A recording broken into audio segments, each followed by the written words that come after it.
the 21st century. All right. So, how do you feel about innocent people being targeted by the police in the everyday? How would you make a stop to that? That's a hard question. Let it be known. Because police can't hide from video evidence. A lot of things are being video recorded now, tape recorded. Okay. Put it on Front Street, let it be known, and hopefully we can crack down that way. You feel like police brutality and stop and frisk relate to the black codes during the 1800s? Yep.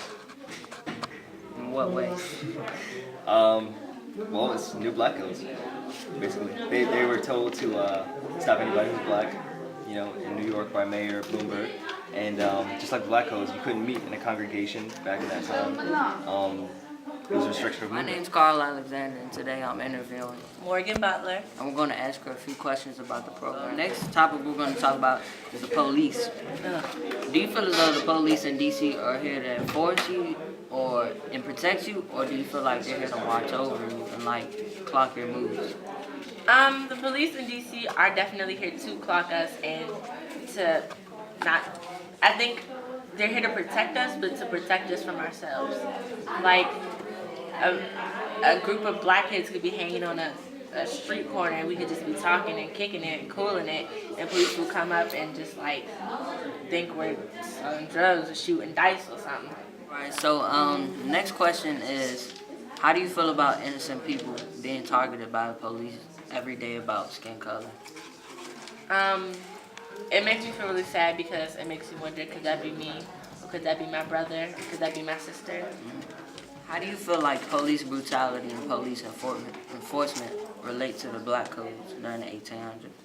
Well, the black codes in the 1800s were codes put in place to restrict the movement of black people. And police brutality of today is to restrict the movement of anybody inferior to white people, such as like stop and frisk. White people don't get stopped randomly. Of course they don't. Black people do. Latin people do. Chinese people probably do.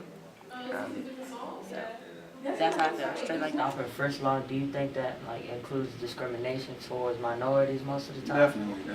It's definitely discriminatory. Yeah. So how do you feel about like innocent people being targeted by that? I mean, you never want to see an innocent person targeted by a larger group of people, because I mean that's resulted throughout history in people just having to live in terrible conditions and just not being able to live the way they really should be able to live. Like they're always living like in fear of something greater as far as power is concerned. So it's definitely a problem. Raptor. Jamal Cephas. Today we're just going to examine a couple questions about the job and how he interpreted it. We're going to talk about is police brutality. So how do you feel about police brutality? Do you feel as though it's targeting minorities, or what's your I feel that it's opinion? became, that's starting to shift. That shifted direct, to focus on minorities, and it's, very strange to, be living in a world that's supposed to be past oppression, but being the sole object of oppression, being that image, that stigma of being black or Latino or Hispanic, having that being a minority in America, and police brutality doesn't help it. There's a lack of reasoning, understanding. Just as I was saying, I think cultural enrichment would probably help there be more of an understanding. All right. So we all know police watch over minorities and they kind of like clock their moves. So how do you feel as though that relates to the black codes of the 1800s? Very much, man. I feel, that society now is implementing those to keep, populations that are minorities are seen as undesirable and under watch. And it's disturbing, to see that happening again. I didn't live it, but my grandfather, my great-grandfather, and they witnessed this. They lived this, and to see it resurrect, that does something to you. And Alright, so the first thing we're going to talk about is gentrification. How do you feel about gentrification in D.C.? Okay, it's not good.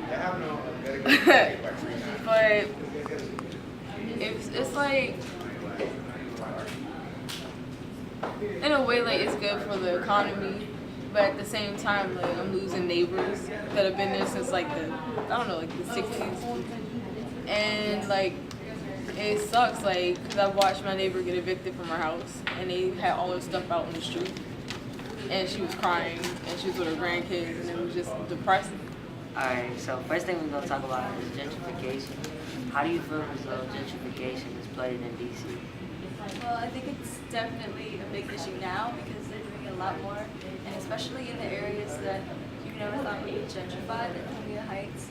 And now, I guess, in terms of effects, it's been really weird, especially for people who actually live in the neighborhood before. They're just kind of, just bombarded by all these like people, and then plus, like all these businesses are opening up that are just completely destroying any small businesses chance. So I think it's pretty negative. So the first thing we're gonna touch up on is gentrification. How do you feel gentrification has played a role in DC? Well, it's definitely resulted in a major change in the demographic of the city as a whole. It's forced numerous people to places that, honestly, you wish they would have better living conditions of where they're being forced, and it's not receiving much attention, whereas places where gentrification is occurring is receiving a lot more attention than other areas should be receiving. So, My name's Carl Alexander, and I'm here with my main man. My name is Jamal Cephas, social media consultant guru in 2013 for I Saw DC. What's up with you? Today we're gonna do this interview real quick. Right now we outside Mount Zion, so let's get into it. Is that what you did? We good, bro. Alright, so first let's just talk about the topic of gentrification. All of us know what type of neighborhood we in now, so how you feel as though gentrification has changed DC, and why do you think it's been this way? I feel like gentrification is a double-edged sword because there are a lot of communities in DC that could use a reworking, but I feel like those reworkings sometimes come at the expense of the current residents of DC. Like a lot of the gentrification creates places where a lot of the people that are from here and live here can barely afford. So like, I'm all for making things better and more appealing to the eye, if you will, but why does it have to be at the expense of the regular everyday people? That's cool. Gentrification, I see as it's wrong. Where I'm staying at, I live around like all white people. Like there are some. If I go like 2 blocks over, there'll be a whole group of black people, the whole neighborhood. But it's like when I asked my mom how was it in the neighborhood when you were a little kid, she said like all around there was nothing but black people, and I was like, I don't believe that. And she's like, it's true. Like, the reason why I wouldn't let you walk to school when you were little was because there was no one I could really trust. But when there was a majority of black people, I could trust them to watch you go to school so you'd be safe. And then it's like, I don't know how to say it, but like people just don't trust me sometimes. It's just like, I could just be walking down the street, people look at me like they're scared for no reason. How do you feel as though gentrification has played a role in DC today? Well, I feel that gentrification dates back, if you can look back, into the 1960s when Georgetown's African American population began to decline. I think that mirrors a lot, what's going on with the whole of DC as of now. There's a demand now for the city, and displace the current culture that exists here. And I feel that is wrong fundamentally, because there needs to be an understanding, cultural enrichment, so that there needs to be that bridge so we can understand the culture, not try to evacuate it. We need to protect it, keep it. So do you think your history can influence your future? yeah, definitely. There's so many things in the past that are affecting like how we live and how society operates as a whole today. For example, slavery. It still plays a major role in the racism that exists in today's society.